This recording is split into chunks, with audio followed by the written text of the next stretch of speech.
राधे राधे। कैसे हो आप सभी? आशा करती हूँ अच्छे होंगे, स्वस्थ होंगे। यहाँ जिस विषय में हम लोग बात करने वाले हैं, धनतेरस की पूजा विधि। ये जो विषय है वो हम लोगों ने पंडित गुरुदेव श्री पंडित प्रदीप मिश्रा जी की कथा से लिया है।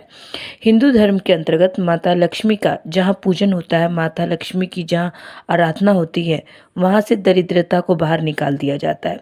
पंडित मिश्रा जी कहते हैं कि बहुत से लोग अपने घरों में किसी के यहाँ 15 दिन पहले, किसी के यहाँ 10 दिन पहले, किसी के यहाँ 20 दिन पहले से ही सफाई का क्रम प्रारंभ हो जाता है।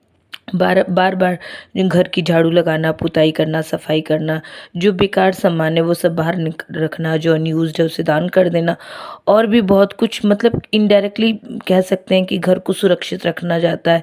क्योंकि लक्ष्मी उसी घर में प्रवेश करती है जहाँ पर स्वच्छता होती है, दरिद्रता वहीं प्रवेश करती है जहाँ आलस होता है, बहुत सारा कबाड़ा होता है। जिसके यहाँ पड़ा हो, बहुत सारा फैला हुआ हो, झूठे बर्तन हो, मतलब जो जहाँ पे दिवाली के पहले साफ सफाई ना हो, वहाँ दरिद्रता का वास होता है। इसीलिए अगर लक्ष्मी का स्मरण करना चाहते हो तो जितना घर की सफाई कर पाओ दिवाली पे, उतना अति उत्तम होगा और उतना ही जल्दी महालक्ष्मी आपके घर में प्रवेश करेगी। शिव महापुराण की कथा कहती है कि घर की सफाई के साथ साथ मन की भी सफाई होना बहुत ही आवश्यक है। कार्तिक के महीने में धन्वंतरी देव की का पूजन धनतेरस का पूजन माना जाता है। तो एक गुरुजी एक कहानी सुनाते हैं, उसे सुनिए। कि एक किसान एक सुंदर भूमि पर देसी गाय का गोबर से लिपन कर, गाय का गोबर ना मिले तो सुंदर जल से लिपन करके वहाँ एक सुंदर चौकी को चौक बनाकर, जैसे आटा से चौका पूरते हैं ना, वैसे चौका बनाकर, अगर आप सभी को ज्ञात हो तो चौका पूरन में रंगोली का प्रयोग नहीं किया जाता। चौका पूरन में जो यूज़ होता है वो है आटा और हल्दी का। ठीक है, तो आटा और हल्दी का प्रयोग होता है, तो आटा और हल्दी से चौका पूर लिया जाएगा। क्योंकि आटा समृद्धि को बढ़ाता है, लक्ष्मी वैभव को बढ़ाने वाली हल्दी होती है, इसीलिए अब चौका हल्दी और आटे से ही पूरा होता है। ठीक है, तो अब चौका पूरा हो गया। भूमि पर तो चौका पूरा होते ही आटा हल्दी का प्रयोग करते हैं। थोड़ा सा चावल का दाना या गेहूं का दाना भी रख दिया जाता है। उसके ऊपर एक सुंदर चौकी और एक या फिर एक पाटा रख दिया जाता है। उसके ऊपर फिर तो इस तरह धनतेरस का जो पूजन में पहले चौकी लगा ली, उसके बाद आपने चौक पूजा लिया, उसके बाद सुंदर लाल वस्त्र चौकी पे बिछा देना चाहिए। ठीक है, एक थाली लें, उस थाली पर कुमकुम और रोली को गीला करके स्वास्तिक का निर्माण कर ले। स्वास्तिक का निर्माण करके घर में अगर चांदी का सिक्का हो तो चांदी का सिक्का नहीं है तो कोई क्वाइन ही हो, ठीक है, घर का कोई भी एक सिक्का ही हो, 2 का, 5 का, 10 का, जो भी सिक्का आपके घर में अवेलेबल है वो आपको उस थाली के अंदर स्वास्तिक के ऊपर रख देना है। ठीक है, आटे के आपको 7 दिए बनाने हैं। एक थाली में एक प्लेट में रख लें, घी के दिया बनाएं और उसमें सुंदर बाती लगा करके, ध्यान दीजिएगा, बाती लगेगी वह लंबी बाती लगेगी। ठीक है, लक्ष्मी जी के पूजन में जितनी भी बाती लगे वो लंबी लगे।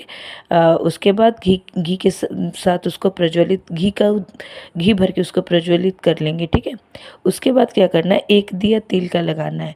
जो तेल का दिया लगा हो, जहाँ पर आपने सिक्का रखा है, कॉइन रखा है, उसके लेफ्ट हैंड में, मतलब आप ऐसे बैठे हो तो आपका सीधे हाथ की ओर आपका तेल दिया लगा दे, और जो 7 आपने दिए लगाए हैं घी के, वो लक्ष्मी जी के राइट हैंड, मतलब आपका लेफ्ट हैंड हो गया। ठीक है, तो लक्ष्मी जी के राइट हैंड की तरफ आपको वो 7 दिए को प्रज्वलित करना है। तो आप ध्यान दीजिएगा, एक तरफ एक तेल का दिया और एक तरफ 7 घी के दिए। ठीक है, वो प्लेट में रखकर सुंदर थाली जो आपने पूजन की तैयार की है, कुमकुम, रोली, हल्दी, अबीर, गुलाल, चंदन, मौली, लाल धागा, अमरबेल और कमलगट्टे, हल्दी की गांठ, सुंदर भाव से उसको जल का पात्र, और जो भी आपने को चांदी के कॉइन लिया या फिर प्लेन कॉइन ली है, ठीक है, ये सब से आपको वहाँ पे आपको पूजा करना है। ठीक है, लक्ष्मी पूजन का समय अलग अलग होता है, पर धनतेरस की पूजन का जो समय होता है वो प्रदोष काल से प्रारंभ ही होता है। कब से प्रारंभ होता है?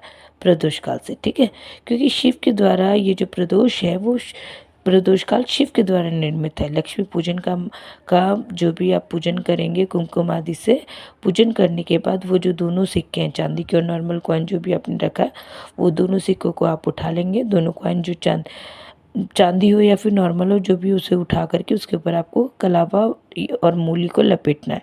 ठीक है, लपेटना प्रारंभ करना, उसको पहले आपको चांदी का सिक्का लपेट लेना और फिर नॉर्मल जो भी कॉइन आपने रखा है उसको भी आपको लपेट देना है। उसके बाद इन दोनों की आपको पूजन करनी, हल्दी, रोली, मूली, चंदन सब लगाकर आपको सुंदर भाव से चावल को हल्दी में मतलब लपेट करके उसके चावल लेकर के माता लक्ष्मी का ध्यान रखना है आपको। और चावल छोड़ते हुए आपको श्री गणेश जी का भी ध्यान रखना है, रिद्धि सिद्धि के दाता का भी आपको ध्यान रखना, माता लक्ष्मी का ध्यान रखना, कुबेर भंडारी को ध्यान रखना है, नारायण को ध्यान रखना है। ये सब विनती करते हुए आपको धीरे धीरे ये पूजा को संपन्न करना। माता लक्ष्मी का स्मरण करें, रिद्धि सिद्धि के दाता का संपन्न करें और पूरे चावल को थोड़ा थोड़ा थोड़ा थोड़ा मतलब ध्यान धरते हुए आपको छोड़ते हुए जाना है। ठीक है, तो इस तरीके से आपको करना है। और उसके बाद आपको जो भी आपका पूजा हो गई, उसके बाद आपको क्या करना है कि मकान जो भी, जैसा कि फिर आपने अमरबेल के 7 टुकड़े चढ़ा दिए, कमल गट्टे, 7 हल्दी की गठान, ये सब आपको माता लक्ष्मी को समर्पित कर देनी है। दोनों हाथ में हल्दी पिसी हुई लीजिए और माता लक्ष्मी के ऊपर उसे चढ़ाना प्रारंभ कीजिए। 7 बार पिसी हुई हल्दी वो सिक्कों पर, जो सिक्के आपने रखे उस पर अपनी मनोकामना बोलते हुए माता लक्ष्मी को विराजमान करने के, जब हल्दी पूर्ण चढ़ जाए तब आपको हाथ में कुमकुम और रोली लेना है। उस रोली कुमकुम को भी माता लक्ष्मी को समर्पित करना है। तब इसके पश्चात सुंदर से जो भी आपके घर में मीठा तैयार हो या फिर शक्कर हो, गुड़ हो, मिश्री हो, कुछ भी हो, ये सबको आपको माता लक्ष्मी को भोग लगाना है। अगर कुछ मीठा बना है तो आप उसी को रख सकते हैं, नहीं तो कुछ भी, मतलब मिश्री से भी आप पूजा कर सकते हैं। भगवान भाव के भूखे होते हैं। ठीक है, तो इस तरीके से आपको ये पूजा करनी है। ये 5 दिन की जो भी दिवाली की पूजा रहती है, ये आपके पहले दिन की पूजा है। ठीक है, आज धनतेरस से रूप चौदस अमावस्या से लेकर दिवाली तक ये पर्व मनाया जाएगा, जिसे दीप महोत्सव कहते हैं। ठीक है, पूजन करने के बाद जो 7 दिए आपने प्लेट में रखे हैं, थाली में रखे पूजन घी के, वो आपको माता लक्ष्मी के सामने जला देने हैं। माता की आपको भजन कीर्तन करना और उसके बाद माता लक्ष्मी से विनती करनी कि हे माँ, हम सब आपके पुत्र आप पुत्री हैं। माँ, आप हमारे घर का रास्ता भूल गई हो, हम बहुत कष्ट में हैं, बहुत दुखी हैं।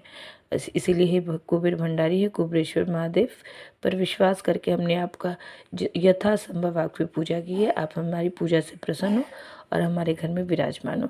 तो आपको ऐसे करके प्रार्थना करनी है और माता लक्ष्मी से निवेदन करनी है, झोली पसार कर माता के समक्ष अपने आपकी जो भी कष्ट है, आपको जो भी तकलीफ है, आपको माता रानी को बतानी है।